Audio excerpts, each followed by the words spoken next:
এবং কোয়াইটলি উনি পাকিস্তানকে ইন্ডিয়া থেকে রিকভার করার জন্য, ইস্ট পাকিস্তানকে রিকভারের জন্য উনি কাজ করে যাচ্ছেন ব্রিগেডিয়ার আজমি। এটা ব্রিগেডিয়ার আজমির অবশ্যই এটা বিষয়ে রিজয়েন্ডার চাও। একটা আর্টিকেল পড়লাম, হাসবো না কাঁদবো জানি না, তাবাসসুম মুআজ্জেম খান নামে একজন ক্যাচলাইন একটা পত্রিকায় লিখেছে, পাকিস্তানি পত্রিকা।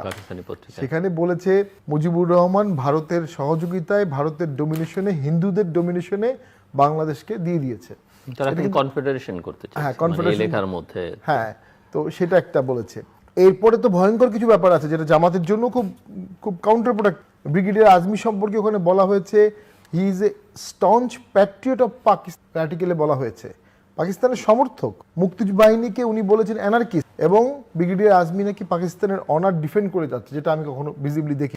এবং কোয়াইটলি উনি পাকিস্তানকে ইন্ডিয়া থেকে রিকভার করার জন্য, ইস্ট পাকিস্তানকে রিকভারের জন্য উনি কাজ করে যাচ্ছেন ব্রিগেডিয়ার আজমি। এটা ব্রিগেডিয়ার আজমির অবশ্যই এটা বিষয়ে রিজয়েন্ডার চাওয়া উচিত এবং তার ব্যাখ্যা। ব্রিগেডিয়ার আজমিকে জেনারেল করা হোক উইথ 4 স্টার স্ট্যাটাস, অথবা তাকে সিকিউরিটি অ্যাডভাইজার পদ দেওয়া হোক। দেশের জেনারেল কে হবে, সিকিউরিটি অ্যাডভাইজার কে হবে, এটা পাকিস্তান ডিসিশন নেবে, পাকিস্তানের পত্রিকা।